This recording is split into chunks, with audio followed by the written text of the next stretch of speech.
And by the way, people that bought in Texas, multifamily properties in Texas, are getting their asses handed to them now. And they were looking pretty smart a few years ago, and now they're looking kind of dumb because there's an oversupply, there's cranes on the horizon, and now rents are down, values are down, interest rates go up. Now you've got that negative cap rate relationship between the interest rates.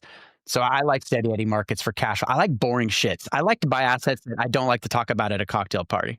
I think the important thing to remember is like what your investment philosophy is. Because I also know investors that are in positions, and I don't even know if I'd call them investors, but like they're willing to speculate and they know they're speculating. I think that's very different than a newer investor getting in. We're all cash flow investors. And my origin story was like, I needed cash flow to live. I had no money. It's not like I could just go put $1 million somewhere and wait, and some point that property worth $2 or $3 million.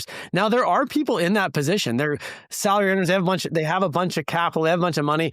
If you actively know that you're speculating, if that's your investment philosophy, like I'm okay holding this property, I'm okay feeding this property, I'm okay having negative cash flow. That's not my strategy. That's not my investment philosophy. But if that's what you're doing and you understand you're doing that and you're in a position to do that, great for you. I think most of our audience are either trying to escape a W-2, they're trying to replace their income, or they're starting from very little to nothing and they want to create cash flow, or they need cash flow to live. And that's really where I think where we're speaking to, like, that's the difference between speculation and cash flow investing. When I buy a property, one of the questions I ask myself is, what is it that I'm trying to get that property to do for me? And it's never speculation. I do believe long-term, if I hold any property long enough, it is going to be worth a lot more than when I first purchased it. But that's not why I'm purchasing it. I'm looking at what kind of cash flow is this going to kick off? And is that cash flow going to be, is that going to make an impact on my life? And more importantly, like not just a financial impact, but a time impact. What is that property going to allow me to do? How is that going to impact my life so I can continue to have time with my family and my friends and be able to travel and be able to work out in the middle of the day and do all these things that are important to me outside of real estate? I don't love real estate because I love real estate. I'm not one of those guys that are like, oh my gosh, this house is so cool and this and that. I buy investment real estate to fund my lifestyle because I like life and I want to live life to the fullest. Funds his gimlet habit. This guy makes me sound like an alcoholic. I mean, yeah, well, look at him. You're a slob. Well, I think unbelievable.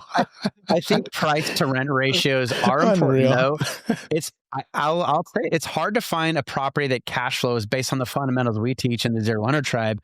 It's harder to find a property in California or Oregon where prices are high compared to rents, as opposed to the Midwest. Traditionally speaking, you could go out and even people that are just starting, you could go buy a duplex or a threeplex in the Midwest and have it cash flow pretty easily because your rent to price ratio is more favorable. And since we're cash flow investors, that's where we're looking. And the Sunbelt states actually had a lot of those fundamentals. You had decent rents for the price. And that's where a lot of cash flow investors went there. But then that drove prices up. So the prices were really high.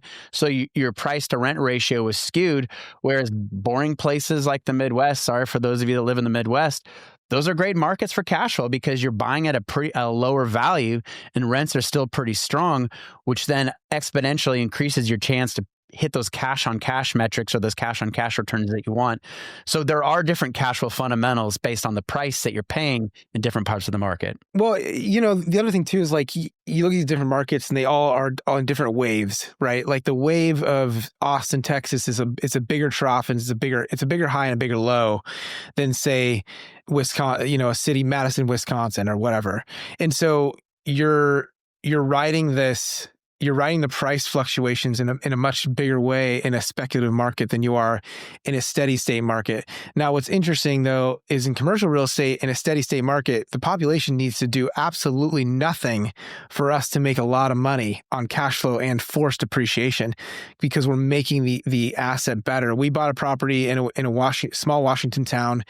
And I remember telling people this town is not great and it didn't get any greater while we were there. And I remember telling people that we bought this property. They go, oh, well, hopefully that town will improve someday and you'll make some money. And I'm like, that's not the point. All it has to do is basically stay the same, which it has for the last 50 years.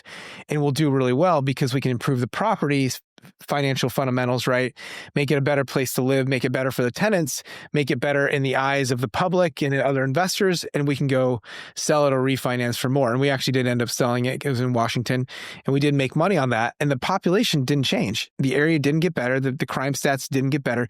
Nothing changed, but we were able to make money in a market that was steady state versus riding a massive wave like Austin or whatever. I mean, one of the things I think new investors do is they go, what are the best markets to invest in?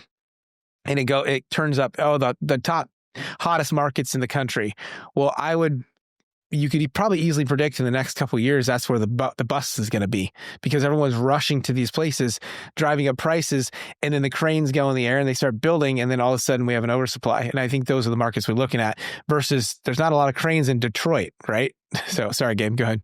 Well, we've seen that. I mean, I call it dumb money. I mean, and sometimes it's sophisticated, experienced investors, but a lot of times it's dumb money. And I think it's almost intuitive for people to go, oh, this area is growing, or industries coming into this market, so I should invest there.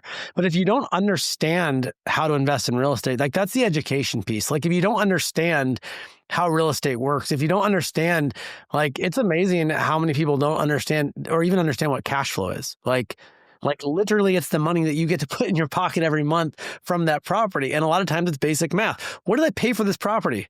What's my debt service? Like, what is it costing me every month to own this property? Maintenance, whatever the expenses are, right? And in the most simplest terms, what's left over at the end of the day? That's your cash flow. To me, that's what makes a property a great property. And you have a lot of dumb money in the market when, all the headlines are saying, Austin's growing at whatever, 15% month after month. Then you have stupid money, and sometimes people with a lot of money and a lot of stupid money going, oh my gosh, Austin's growing, and they're going to go buy something at this low cap, this beautiful building with no tenant in it, and it doesn't make any money. But they're like, oh, but it's going to be worth this much someday. And it's like, then they realize, to me, it seems just absolutely wild. Then they realize, oh, this is costing me $10,000 a month. There's no tenant in there. I'm cash flow negative. Like, that is the opposite of real I don't estate. get to buy any more property because I'm feeding this property now. And I think when it comes down to the fundamentals, Mitch, let me educate you on the fundamentals here. The fundamentals for us, we buy on cash flow. Income minus the operating expenses equals net operating income minus your debt service equals a cash flow that hopefully beats the markets, right? 10% cash on cash, 8%, 15% cash on cash. And then the next thing we look at, but it's always the next thing, is okay, that's great. We know this property is going to produce enough cash flow, to fund our lifestyle, because that's the most important thing. So we can go live our lives and do stupid conversations like today. Right? Or that cash flow is going to be the moat around this asset because it's going to allow us to hold the asset in downturns. That's what cash flow gives you. But then the second thing we look at is the ability to force appreciate that asset. Okay, it cash flows and meets our cash flow fundamentals. Well, do we have an opportunity with this asset to force appreciate it by increasing revenue and reducing expenses? And if the answer is yes and yes, that's something we want to take a closer look at. Yeah, Travis, I want to interrupt on the force appreciation piece.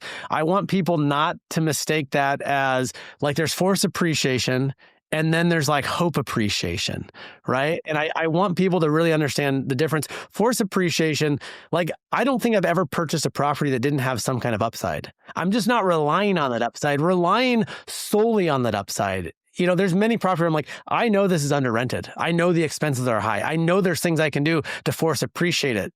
But if I'm wrong, the most conservative underwriting I can do is, does this work today? Based on my financing, my debt service today, and the rents today, when I buy this, does it work? Do I have a clear picture of the kind of cash flow that this property is actually going to put in my pocket?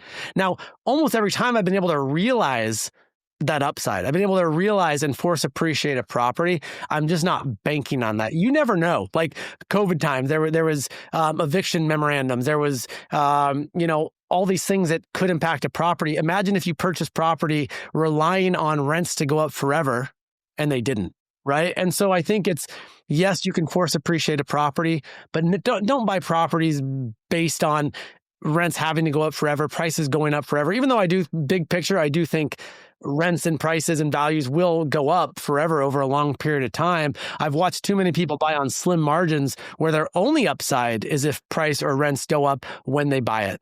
Yeah, cash flow allows you to hold the asset through the dips. I mean, like you said, real estate goes up and down, but generally it goes up and to the right over the long period. But if you don't have sound cash flow fundamentals, you can't hold that asset through the dips, through the short term, to realize the upside over the long term.